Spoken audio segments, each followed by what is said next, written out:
André Novo aqui, e hoje, nesse vídeo, eu vou compartilhar uma coisa um pouco diferente com você.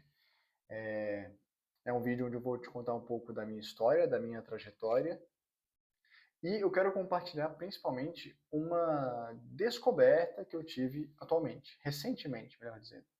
E foi uma descoberta, assim, um pouco, como eu posso dizer, eu não queria descobrir isso, eu descobri isso por acaso, e isso foi daqueles momentos eureka, sabe? Tipo, caramba, foi isso que eu sempre vivenciei e eu não conseguia traduzir isso em palavras. Pode estar parecendo uma ideia muito maluca, mas conforme eu for contando, você vai ver que vai fazer sentido. Eu quero compartilhar essa descoberta aqui porque eu acho que isso pode inspirar você que me acompanha, você que busca praticar yoga, que busca o foco na filosofia do yoga e que quer se tornar um ser humano melhor. Então vamos lá. Parando de falar confusamente, vamos ao que interessa. Para contextualizar o que eu descobri, eu preciso te contar como que eu conheci o yoga. Então, eu conheci o yoga em 2010. Nessa época, eu tinha acabado de me mudar para Goiânia, antes disso eu morava em Brasília, e aí eu me mudei para Goiânia e aí eu participava de alguns eventos com meu pai, que naquele tempo trabalhava no Bradesco, era bancário, hoje em dia não mais, aposentado. E aí, nisso, participava de um evento do banco e tal, que acontecia, acho que a cada trimestre, se eu não me engano, o banco patrocinava e meu pai conseguia os ingressos e tal, e a gente ia nesse negócio, completamente ao acaso. E um dia, nesse evento, alguém foi e demonstrou uma coreografia de yoga, uma coreografia do método de Rose. E quando eu vi aquela coreografia com movimentos incríveis, sensacionais, eu olhei aquilo e falei, caramba, eu preciso fazer isso. Eu quero fazer isso, esse negócio deve ser muito massa. E coincidência ou não, tinha uma escola de yoga do outro lado da rua de onde eu morava. Eu morava com meus pais nessa época, então era literalmente atravessar a rua. Eu estava nessa escola de yoga e eu fui lá conhecer. E eu fui praticar basicamente porque eu queria fazer uma coreografia bonita, igual aquela que eu vi aquela mulher fazendo, que era inclusive a professora Mara Amaral. Não sei se ela vai ver esse vídeo, mas se ela ver, saiba que eu comecei a praticar yoga por causa de você, Mara. E beleza, e aí eu fui lá e comecei a praticar. E o que eu queria fazer? Eu queria fazer asana, eu queria fazer técnica corporal, eu queria virar de cabeça para baixo, eu queria me equilibrar apoiado somente sobre uma das mãos, e era isso que eu queria fazer. Eu consegui, eu fiz. De vez em quando eu posto uma foto disso aí, mas não acho tão interessante porque faz parecer que yoga não é para você, quando na verdade eu acredito que seja. Tá? Mas isso é outra história. Então eu peguei e comecei a fazer essas coisas todas, e com o passar do tempo, praticando e me envolvendo cada vez mais com yoga, chegou um momento que eu quis aprofundar na filosofia, que eu quis entender melhor o que eu estava fazendo. E foi aí que eu comecei a estudar o yoga com mais profundidade. Levou muito tempo para isso acontecer, tá? E, inclusive, curiosamente, eu cheguei a me formar em instrutor sem conhecer a filosofia em si tão a fundo assim. Eu acho que é igual você fazer faculdade, né? Eu me formei em administração. Você faz faculdade, você não sai da faculdade sendo o melhor profissional da sua área. Você sai da sua faculdade capacitado para começar, né? E acho que com yoga não é diferente. Eu me formei, eu sabia, eu conhecia as técnicas, eu conhecia muito pouco da filosofia, e eu estava apto a ensinar as pessoas aquilo que eu conhecia. Mas foi só depois de estudar muito, de fazer muitos cursos, de fazer muito estudo, mas muito estudo mesmo, é que eu comecei a entender a coisa com um pouco mais de profundidade. Mais especificamente, isso foi acontecer lá por volta de 2018, se não me falha a memória. E quando eu comecei a ir mais fundo na filosofia do yoga, eu tinha uma dificuldade muito grande de explicar para as pessoas o que era o meu grande foco com o yoga. Porque nesse momento, lá em 2018, já não era mais a ideia de fazer malabarismos corporais. Isso já não estava mais no meu foco. Eu queria algo diferente. Eu estudava muito mais, eu aprofundava muito mais, eu conhecia da filosofia. Porém, quando eu ia tentar explicar isso para alguém, eu interpretava a minha busca como uma busca por produtividade. Mas não era aquela produtividade workaholic, tá? Aquela produtividade do cara que trabalha de domingo a domingo, que faz hora extra, que é o primeiro a chegar e o último a sair. Não era isso, era outra coisa. Mas eu definitivamente não conseguia explicar isso. Prova disso é a minha esposa. A minha esposa, quem me acompanha há mais tempo deve conhecer essa história, mas ela chegou a passar por um quadro severo ali de ansiedade, depressão e etc. Não vou entrar também a fundo nesse assunto, mas no meio disso tudo ela me pediu ajuda, ela queria que eu ensinasse ela, ela queria que eu fizesse com que o yoga ajudasse ela naquele momento de dificuldade.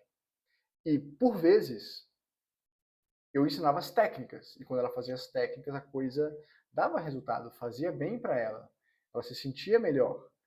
Só que tem o dia a dia, tem a rotina, e quando eu tentava passar o conhecimento que eu tinha sobre a rotina, sobre o dia a dia, quando eu tentava explicar para ela o que mais fazer além das técnicas, quando eu tentava explicar para ela como que as técnicas poderiam fazer sentido na vida real dela, nessa transição, ao fazer essa ponte, a coisa se perdia. Por quê?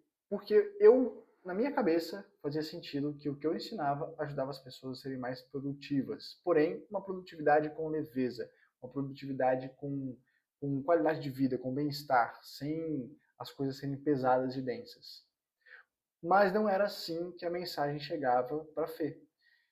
Quando eu falava, olha, você vai fazer, se você cuida do seu corpo físico, das suas emoções, da sua mente, da sua intuição, se você consegue encontrar esse equilíbrio na sua vida, de dividir a sua atenção nas mais diversas áreas que constituem o seu ser, se você conseguir fazer isso, você vai estar mais focada, você vai estar com saúde, você vai estar com disposição, você vai dormir melhor, e tudo isso vai fazer você conseguir trabalhar melhor. Vai facilitar a sua vida, vai fazer tudo fluir com leveza, com descontração. Era algo mais ou menos assim. Resumindo bem resumido. Mas aí, quando eu explicava isso para ela, na cabeça dela não fazia sentido. Na cabeça dela, tudo aquilo era simplesmente um monte de obrigações, um monte de regras, um monte de baboseiras que iriam fazer ela ser mais produtiva. E na cabeça dela, que teve inclusive um burnout, produtividade dava asco para ela. Ela não queria nem pensar nisso, porque por mais que a minha proposta fosse diferente, a ideia de ser produtivo fazia com que ela se sentisse ainda mais sobrecarregada, ainda mais cansada, ainda mais incomodada. Então, definitivamente não era aquilo que ela queria. E os anos se passaram e eu nunca consegui explicar direito o que eu queria para ela, tá? Fecha parênteses. Ou melhor, vamos abrir um parênteses agora. Entendido essa parte da história até aqui, dentro da minha jornada como instrutor, como professor de yoga, como praticante também, desde praticante, eu sempre aprendi que o yoga, ele não é uma religião. O yoga, ele não tem uma proposta espiritualista, ele não é, como eu posso dizer, ele não é místico. Eu sempre estudei o yoga baseado em uma filosofia que é sensorial, matriarcal, desrepressora e naturalista. O que isso quer dizer? Isso quer dizer que, quando eu me aprofundei na filosofia do yoga, eu estava estudando as coisas de um ponto de vista naturalista, ou seja, era uma abordagem estritamente técnica, tá? Era uma abordagem que não tinha misticismo, era uma abordagem que não envolvia Deus, não envolvia uma força sobrenatural, não envolvia explicações sobrenaturais para aquilo que eu estava fazendo e os resultados que eu estava obtendo. E isso foi muito importante. Por quê? Porque eu nunca fui uma pessoa muito religiosa. Nunca fui uma pessoa muito ligada a isso. Tive a minha criação religiosa, talvez a maioria das pessoas tenha, né? Os pais, sei lá, vai à igreja e leva você junto. É isso. Mas nunca foi uma coisa muito que partiu de mim, que eu tive interesse, que eu tive vontade de progredir nessa jornada. Então, conhecer o yoga sobre essa ótica foi extremamente importante. Sabendo disso, eu, por vezes, ouvi as pessoas virarem para mim e dizerem: puxa vida, você é um cara tão espiritualizado. E aquilo me incomodava. Aquilo me gerava até um asco. Tipo, não, como assim espiritualizado? Não é isso, não é o que eu faço, não é o que eu me proponho. Ah, não, mas é que você transmite uma paz, é que você parece ser tão paciente, é que você parece ser uma pessoa tão leve. E, ok, eu aceitava o elogio, vamos dizer assim, mas no fundo aquilo me gerava um certo incômodo, um certo desconforto, porque não era o que eu me propunha, não era o que eu buscava, não era o que eu queria. E aí, nós chegamos nos dias atuais. Nos dias atuais, eu me tornei, primeiro, já faz um tempo que eu me tornei um pouco, tá? Um pouco nerd do yoga. Eu sempre estou estudando, eu sempre estou aprimorando, sempre estou tentando aprender um pouco mais sobre essa filosofia antiga.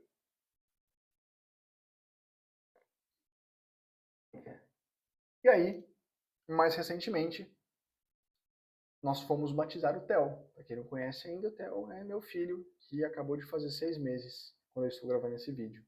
E no final de semana passado, nós fomos batizar o Theo.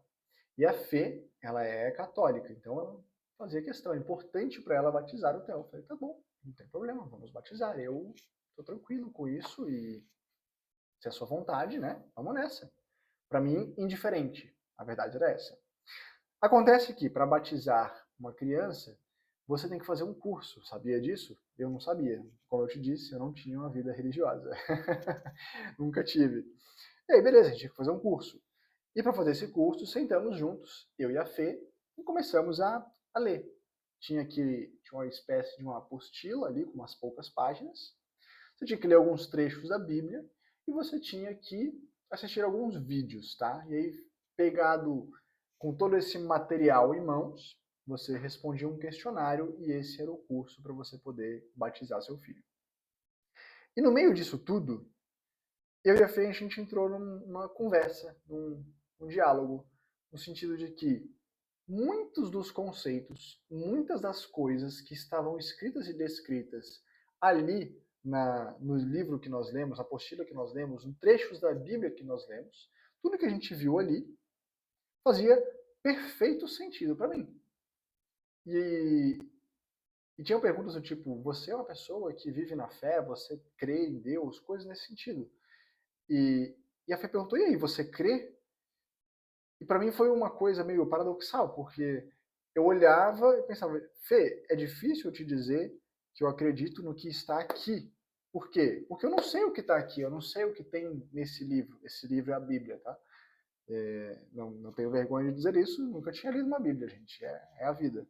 Então eu dizia para ela, eu não sei o que tem aqui, eu não sei o que tem aqui dentro, eu não sei o conteúdo, mas eu sinto que eu sou uma pessoa que pratica muito do que está aí dentro.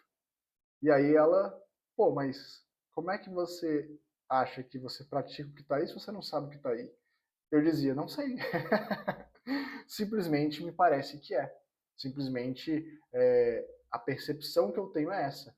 Afinal de contas, existem algumas coisas que são senso comum. Se você quiser ser um ser humano melhor, eu acho que é natural que você precisa ser uma pessoa que consegue controlar suas emoções, que consegue ter estabilidade, que consegue ter equilíbrio, que cuida da sua família, que zela pelas relações com as outras pessoas, que não é agressivo, nem dentro de casa, nem fora dela. E, enfim, tem uma série de coisas que, na minha cabeça, é óbvio.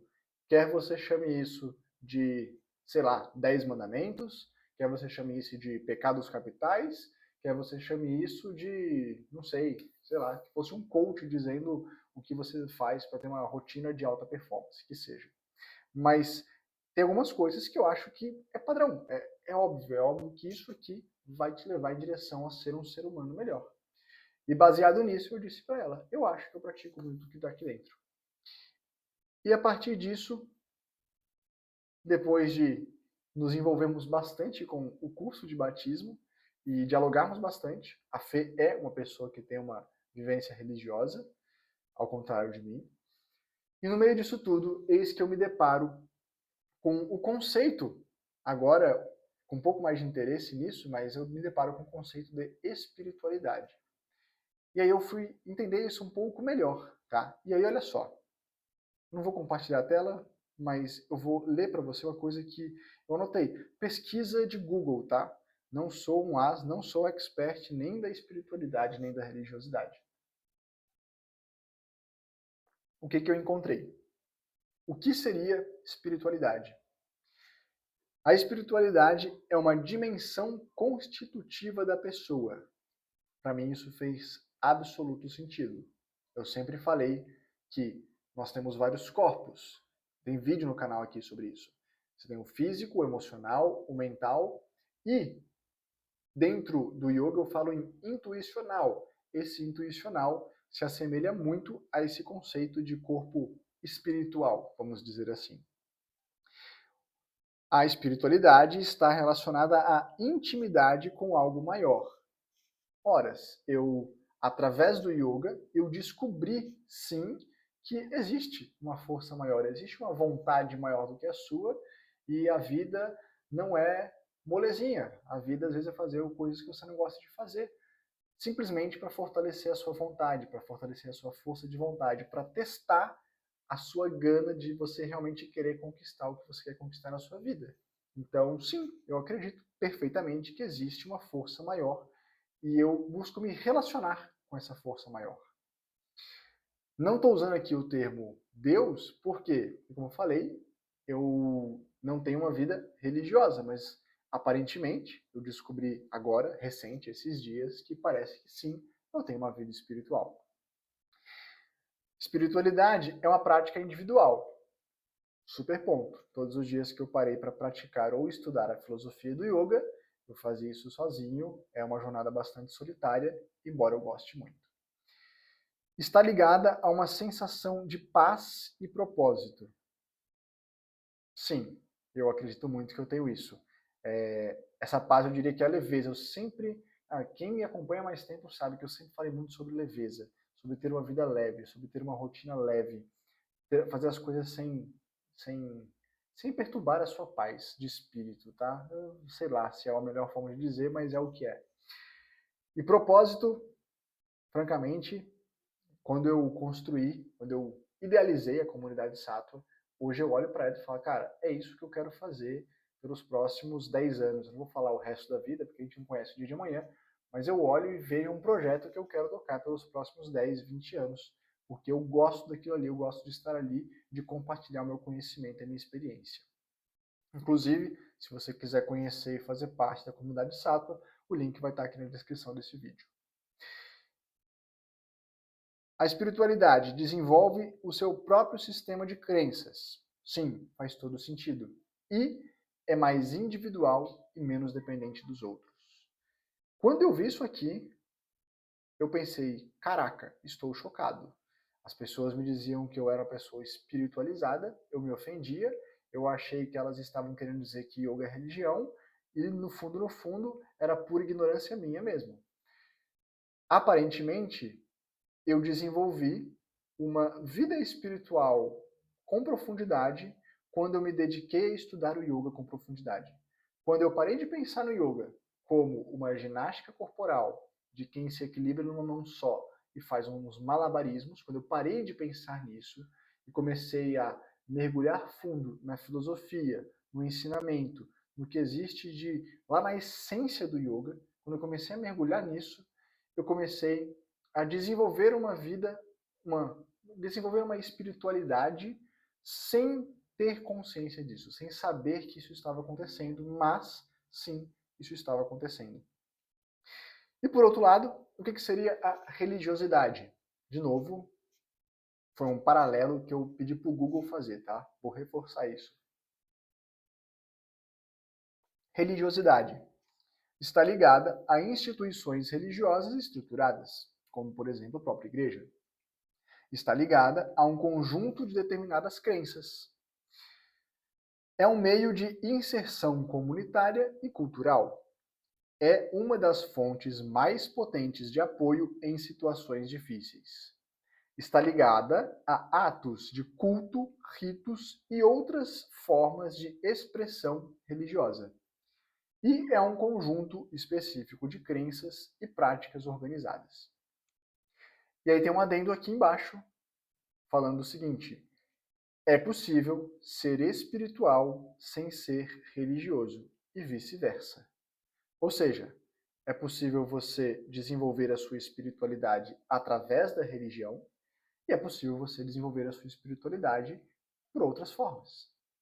Assim como você pode ser uma pessoa que desenvolve a sua vida espiritual sem ter uma religião, e pode ser que você tenha uma religião e não tenha uma vida espiritual desenvolvida, não tenha desenvolvido esse lado seu de espiritualidade. Ou seja, as coisas são independentes entre si. E quando eu olhei isso, me caiu uma ficha.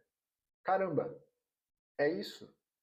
Toda vez que eu tentei falar para a Fê da produtividade com leveza, da descontração, do dia mais leve, da rotina tranquila e etc., que são coisas que são quase que naturais minha. É uma busca que eu tenho desde sempre, sem saber exatamente o que eu estou buscando. Essa é a verdade, tá? Então, eu busco por isso desde que eu me conheço por gente, por essa leveza, por essa paz de espírito, por essa rotina equilibrada, e eu não sabia como chamar isso, eu não tinha um nome para isso, mas era uma busca pessoal que eu sempre tive. E aí, de repente, tudo aquilo que eu tentava explicar para a Fê, à luz de uma produtividade, de um foco, de uma performance da vida cotidiana, de repente ficou claro. Cara, não é exatamente produtividade. No fundo, nunca foi produtividade que eu busquei. Nunca foi ser mais produtivo que eu busquei. O que eu realmente queria era ser uma pessoa completa, vamos dizer assim. E para ser completo, eu precisava desenvolver todas as minhas dimensões, todas as minhas facetas. E isso inclui a vida espiritual, que eu não chamava dessa forma, chamava de intuicional. Talvez eu continue chamando, não sei. Mas enfim, caiu a ficha de que sim, eu desenvolvi a minha espiritualidade através do yoga. E lá atrás, lá no passado, isso fazia com que eu começasse a pensar, a cogitar que as pessoas, se eu falasse isso, as pessoas iriam entender que yoga e religião se misturam, que yoga vai conflitar com a sua religião, com a sua crença religiosa. E hoje, com essa experiência, com essa vivência que eu tive, com essa descoberta, tá, recente, para mim é muito óbvio, muito claro, eu te dizer que o yoga pode sim desenvolver a sua espiritualidade. Você vai está ligado a uma sensação de paz e propósito, você vai ter uma intimidade com algo maior que é a sua vontade, algo maior do que a sua vontade. É uma prática individual, é uma parte do seu ser. A vida espiritual do André faz tanta parte do André quanto esse corpo físico. É isso, é basicamente isso. Era só uma questão de nomenclatura. Então hoje eu tenho uma clareza absoluta de que sim, se você praticar yoga, você vai sim desenvolver essa vida espiritual. Se você tem uma religião, ótimo. Ao desenvolver essa vida espiritual, você provavelmente vai conseguir compreender e seguir mais e melhor a sua religião. Se você não tem uma religião, ótimo, você vai conseguir ter uma vida espiritual, vai conseguir se desenvolver como ser humano, mesmo que você não tenha religião. E o yoga, a profundidade na filosofia e o desenvolvimento da sua espiritualidade, nada vai atrapalhar esse aspecto, tá? Eu acho que tudo isso só reforçou a ideia de que você praticar o yoga com foco na filosofia, de fato, aprimora a sua humanidade, te torna um ser humano melhor, de todos os jeitos, de todas as faces, vamos dizer assim. Todas as partes que te constituem, inclusive aquelas menos sutis, ou aquelas mais sutis, aquelas menos densas, né? Que seria a intuição, que seria a vida espiritual, que seja. Espero que esse vídeo não tenha ficado muito confuso e, se você quiser, vai ser muito bem-vindo o seu comentário aqui embaixo, se você concorda com essa descoberta que eu tive, se você não concorda, se para você era óbvio, se não era, enfim, seu comentário, sua opinião é bem-vindo, desde que seja feito com respeito, é o mínimo, tá certo? É isso que eu descobri, fico feliz em compartilhar, e para mim agora a minha missão, meu propósito de ajudar as pessoas a se tornarem seres humanos melhores está ainda mais forte, porque cada vez mais eu percebo o valor e a profundidade que isso tem. É isso, a gente se vê no próximo vídeo. Até lá.